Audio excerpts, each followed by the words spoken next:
All right, so you ready to dive into Intangible City? Oh, absolutely. Looks like we've got quite the collection of sources here, website snippets, what looks like a real estate listing. Okay. Even something about CO2 certificates. It's like piecing together a puzzle. Yeah. Perfect for a deep dive, don't you think? Oh, absolutely. It does seem like we're about to uncover a world where virtual real estate meets augmented reality, and maybe even a bit of sustainability too. Right. By the end of this, I think we'll have a pretty good grasp of what this intangible city is all about. Okay, so let's start with the basics. What exactly is Intangible City? It sounds like something straight out of a sci-fi novel. Well, in a way it is. It's a metaverse platform. Think of it like a virtual world Okay. where you can buy, sell, lease digital assets. Imagine owning virtual land offices. Wow. Even things like cashier stands in a virtual market. Cashier stand. Now, that's a detail I wouldn't have expected. So is this all just happening in a purely virtual space? Not necessarily. One of the most interesting things about Intangible City is this focus on what they call augmented reality properties, Okay. or their AR estate portfolio. Oh, wow. It's like they're aiming to create virtual overlays on top of real-world spaces, that you could experience through AR devices. Oh, so like you're walking down the street and you see virtual billboards or art installations popping up through your AR glasses. Exactly, yeah. That's a really cool concept, but how does that translate into actual money-making opportunities? Can you really profit from a virtual billboard? Well, that's the million-dollar question, isn't it? Yeah. Intangible City proposes 3 main investment paths. Okay. The first one is that AR estate portfolio that we were just talking about. The idea is that you could generate revenue by leasing out your virtual billboard space. Oh, interesting. To advertisers. As AR technology, becomes more mainstream, the value of these virtual spaces in high traffic areas could really take off. It's like digital signage, but taken to a whole new level. What about the other investment paths? Yeah, so the second path is the intangible realty exchange, Okay. which is more about trading virtual properties across different metaverse platforms like Decentraland or Sandbox. So think of it like playing the stock market, but with virtual real estate. Exactly, yeah. So there's definitely an element of speculation involved, just like with any emerging market. Oh, absolutely. Okay, and the third path? The third path is what they call virtual business hubs, which is essentially leasing digital commercial spaces for offices, stores, or even events. Imagine setting up your virtual office in Intangible City and conducting meetings with clients all over the world without leaving your physical desk. It's fascinating how they're blending real-world business concepts with the virtual world. Speaking of the real world, something that really caught my attention were the prices listed in some of these sources. Houses for $10 a unit, offices for $10 per biz, and cashier stands for $1,000 each. Those prices seem incredibly low, almost too good to be true. Yeah, I know it's hard to say for sure without more information. Are those prices meant to be taken literally, or is there something more to it? Yeah. One possibility is that they're trying to create a low barrier to entry. Almost like a micro investment opportunity, just to get people involved. It's like a gateway into the metaverse where even a small investment could potentially yield significant returns. But on the other hand, we also have to consider the possibility that this is more of a game-like system where the real value comes from in-world activities and the potential appreciation of these digital assets over time. Right. It could be that these low prices are just part of a larger in-game economy. Yeah. And the true value lies in how these assets are used and traded within that ecosystem. Yeah, it makes you wonder about the long-term value proposition of these assets. But before we get too deep into that, let's shift gears for a moment and talk about something else that popped up in the sources, these CO2 certificates. There's mention of a CO2.1 certificate program with a price tag of over $19,000 per certificate. That's quite a leap from our $10 houses. Well, it seems like Intangible City might be trying to position itself not just as a virtual playground, but also as a platform for promoting sustainability efforts. Okay. Bringing that concept of decarbonization into the virtual world. So how would that work exactly? Are they suggesting that owning a virtual house or a cashier stand somehow contributes to reducing carbon emissions in the real world? It's not entirely clear from the sources. Right. But there are some intriguing hints. Remember those 2.00 properties? Yeah, with remarkably low prices. Yeah, there's a mention of a 1% auto-reversed CO2 tax associated with them. Wait, so even in the virtual world, we can't escape taxes? Apparently not. Yeah. It seems like they might be proposing a system where a small percentage of transactions within Intangible City automatically goes towards funding environmental initiatives, perhaps even real-world decarbonization projects. That's a really interesting idea. It's just that even our virtual actions can have real-world consequences, which is a powerful concept. And there's also a section in the sources titled Made Intangible.City, which hints at a potentially wider tax or regulatory framework within this virtual city. Absolutely. What's fascinating here is that they're not just creating a virtual world.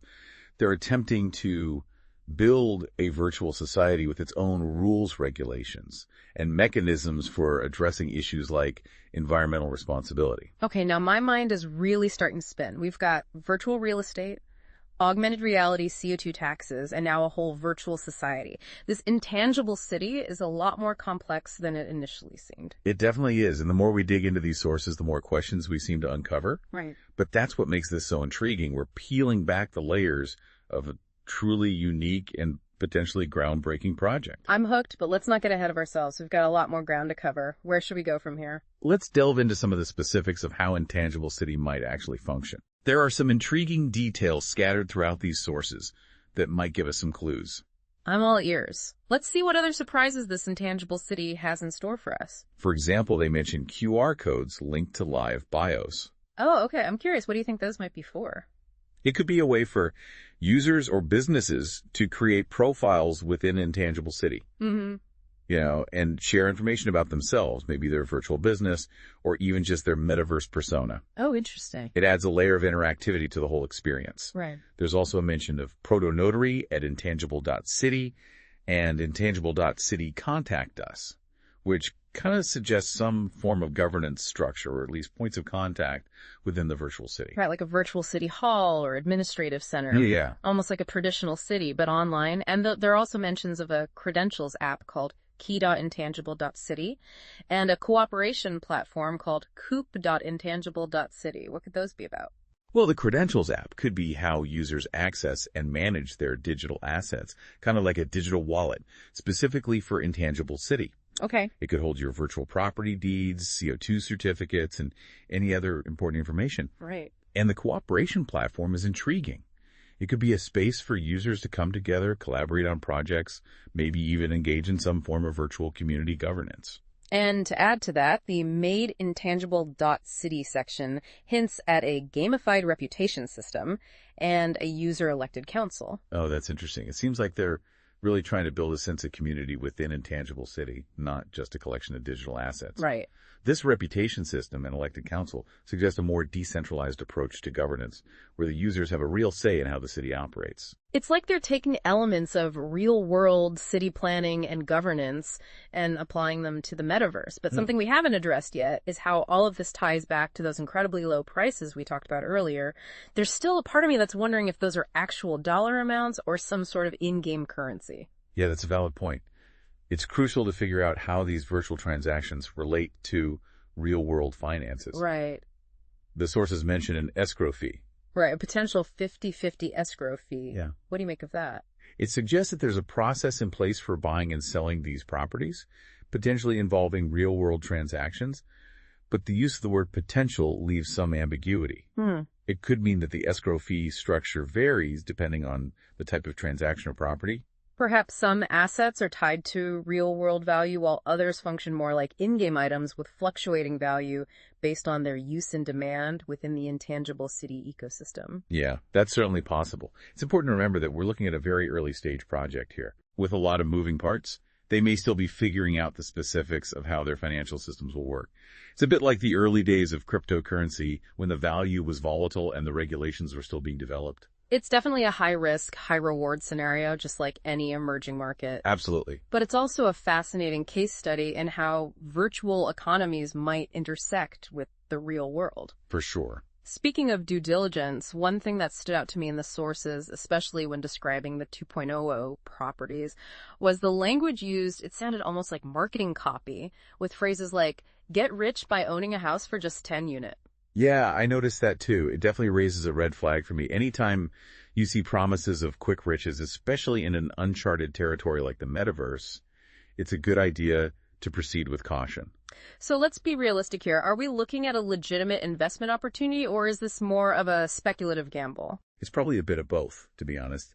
There's definitely potential for real-world value creation, especially with the AR estate portfolio and the intangible realty exchange. As augmented reality becomes more prevalent, the value of virtual overlays on popular physical locations could skyrocket. And if Intangible City gains traction as a major metaverse platform, its digital real estate could appreciate significantly. But on the other hand, we also have the super low-priced 2.00 properties. While they could be a clever way to attract users and create a bustling virtual economy, the long-term value of those assets is still a big unknown. Exactly. It's a calculated risk. There's a lot of potential for growth, but also a lot of uncertainty. It all comes down to how the project develops, how well they can attract a large and engaged user base, and how effectively they can establish clear and trustworthy systems for governance, transactions, and value creation.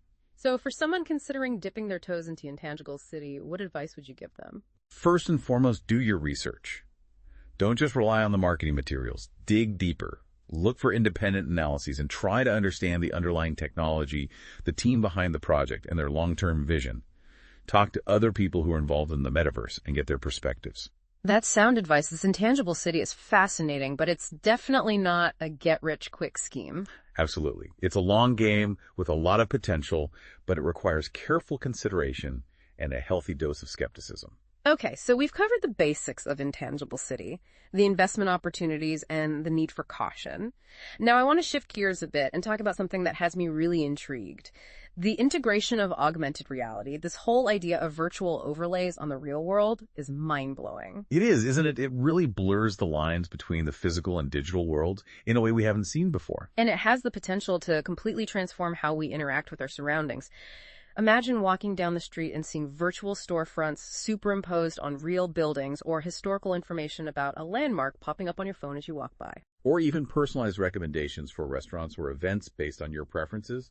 The possibilities are endless. But it also raises some important questions about data privacy and security. Who controls these virtual overlays? What information are they collecting about us, and how is that data being used? Those are valid concerns.